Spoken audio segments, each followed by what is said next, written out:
berarti waktu itu Syafaat itu tercetus branding syariah itu. Berarti kan gini, itu kan muncul dari kegelisahan mungkin ya. Betul. Apa gimana kegelisahan Iya, yang kegelisahan. memang kok banyak sih perusahaan-perusahaan marketing komunikasi itu yang menghalalkan segala cara. Nah, tapi pada waktu itu Ustadz Andika itu melihat potensi itu, apakah sudah ada yang main duluan di syariah itu ataukah belum? Karena kan bisa ada potensi jadi pelopor atau perintis ini kan? Iya sih, ya ada sih beberapa perintis dulu awal-awal kerja kita lahir, kemudian ada gitu, dan kita sempat diskusi juga sama ownernya, diskusi. Tapi yang ada 2 agensi yang saya sekarang nggak dengar kabar lagi gitu loh.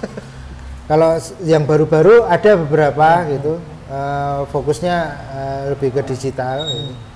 Kalau yang lama-lama saya udah nggak dengar lagi. Sebenarnya potensi ke arah sana itu gede mas, sebetulnya karena gelombang hijrah kan semakin lama semakin gede gitu. Makanya butuh partner. Sebenarnya Syafaat nggak pengen sendiri.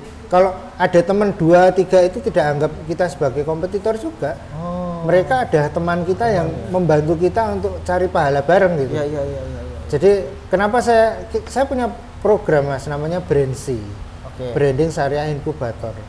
Itu untuk teman-teman UMKM, UKM atau bahkan korporat. Kalau kita undang, kita kasih semua yang kita punya, ilmu yang kita ngerti gitu.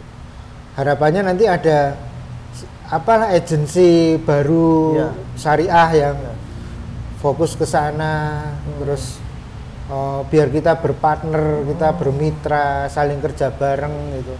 Karena yang ditangani ini brand-brandnya banyak. Ya. Dan mesti didengungkan terus branding syariah.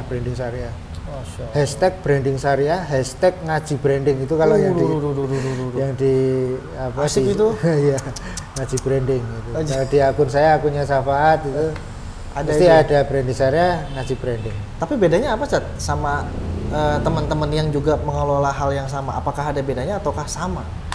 Mereka punya keunikan sendiri-sendiri sih. Di peserta Brandsi juga ada agensi juga yang ikut digital, dan mereka punya value sendiri, positioning sendiri, dan segmennya pun ternyata juga berbeda. Jadi dan kalaupun toh ada irisan, malah kita kolaborasi.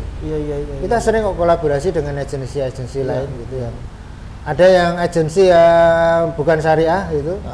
Kemudian pengen ditangani, dia punya brand kliennya dia syariah, pengen ditangani sama kita misalnya, ayo kita bantu gitu. Jadi kita bantu dia.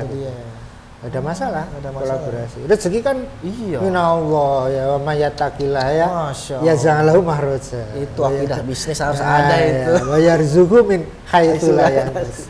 Karena kan gini, kebanyakan sekarang itu seorang pebisnis atau pengusaha itu kan belum mengenal itu, Ustaz. Artinya akidah keyakinan bahwa yaitu tadi mayatakillaha ya jamal itu kan belum pada tahu gitu, Ustaz. Nah, kita coba beralih ke ini, Ustaz, ke topik yang lain mungkin ya. Jadi gini, contoh misalkan saya seorang yang pengen membuat sebuah brand nih, Ustaz ya. Kita udah masuk ke inilah sedikit teknis ya gitu ya. Pengen membuat sebuah brand. Nah, bagaimana? Nah, tapi produk saya itu contoh-contohnya produk saya itu sama dengan produk orang lain. Misalkan kalau sekarang kan warung kopi banyak nih. Nah, bagaimana caranya agar warung kopi saya nih itu bisa minimal dikenal dulu deh sama orang. Brand kita bisa tahu dulu, awareness dulu, Ustaz. Itu gimana, Ustaz? Jadi secara simpel aja deh. Baik. Awareness itu tergantung dari apa yang kita sajikan di dalam recognize ya. Recognize itu kayak apa-apa yang kita sampaikan ke konsumen gitu. Dan itu sebetulnya tahapannya beberapa hal yang harus dilalui dulu sebelum ke sana. Yang pertama adalah market kategori. Ini kategori warung kopi ya. Warung kopi satu dengan yang lainnya bisa beda loh. Ini warung kopi apa? Warung kopi yang ada mie ayamnya. Itu sudah market kategori yang berbeda. Jadi tetap bisa makan siang misalnya gitu. Nah, merek kategori yang lain misalnya ini warung kopi yang apa? Warung kopi yang di situ hanya manual brew. Oke. Karena dia nggak punya modal beli mesin, bukan itu. Tapi ada beberapa teman yang justru malah itu jadi kekhasan itu. Jadi kumpul-kumpul pakai gelas kuno itu dari seng gitu ya, betul, yang warna-warni gitu. Terus kopinya kopi tubruk. Ya ada segmennya. Ada nah, ini market kategori ya. Yang kedua adalah value apa yang mau disampaikan. Masing-masing warung kopi punya value dong, harus. Jangan sama kok, ini warung sini sama warung sana sama, jangan gitulah ya. Kalau bisa bikin value yang berbeda. Biar apa? Biar saling mengenal. Kan perintahnya Allah gitu. Kenapa Allah menciptakan manusia itu berbeda-beda gitu. Mungkin ada nama Mas Hendrik yang lain ya. Di dunia ini nggak cuma satu kan. Betul. Tetapi kita langsung bisa membedakan. Oh, Hendrik yang ini sama Hendrik yang ini beda dong. Yang ini orang Tangerang, yang sana orang Malang misalnya gitu. Oh, kuliahnya beda dong. Cara ngomongnya juga beda dong. Nah, itu namanya value. Value itu bisa diciptakan. Ya, value. Dan itu Safat bisa punya formulanya untuk mendapatkan itu. Yang berikutnya adalah biasa aja mah. Karena kan saya baru ini Zat.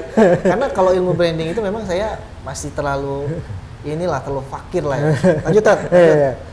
Selain value itu ada segmentasi. Nah, warung kopi bisa sama. Segmentasi bisa beda. Yang berikutnya positioning. Nah, ini yang menentukan sebenarnya positioning apa yang dipilih. Itu kan sebenarnya rangkuman dari value creation, rangkuman dari market kategori yang tadi, sama rangkuman dari segmentasi. Nah, itu bisa jadi positioning tersendiri. Contoh apa ya? Basreng. Saya seringnya pakai contoh basreng. Basreng. Ya. Ada misalnya warung bakso nih. Ada bakso goreng, basreng. Yang satu ada teksnya itu, bungkusnya.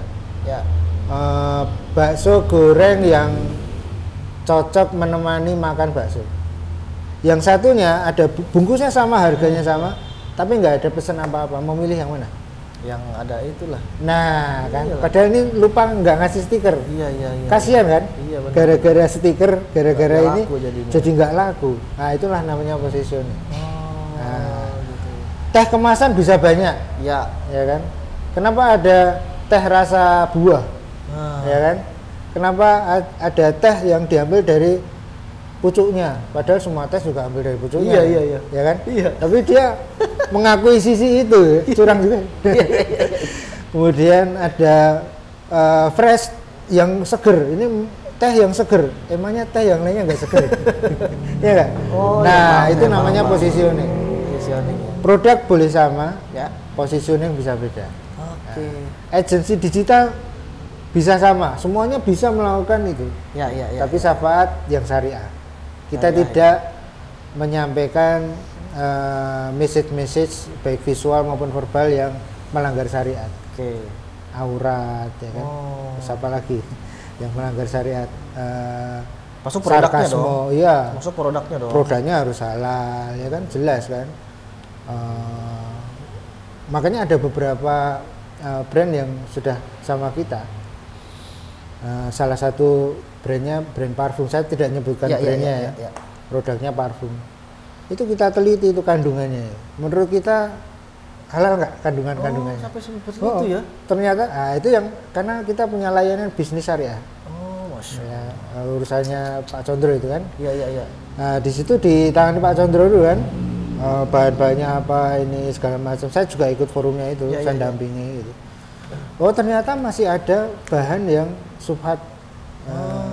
Akhirnya karena dia pengen hijrah ya, akhirnya mau dia merubah itu. Dia cari bahan yang halal gitu. Ini masih proses dia. Kalau ketemu gimana? Udah ketemu belum? Ini hampir ketemu. Wah, dia cari bahan yang menurut syariat itu diperbolehkan. Tentu syariat bermacam ragam ya. Dan kita ngambil dalil yang paling kuat aja.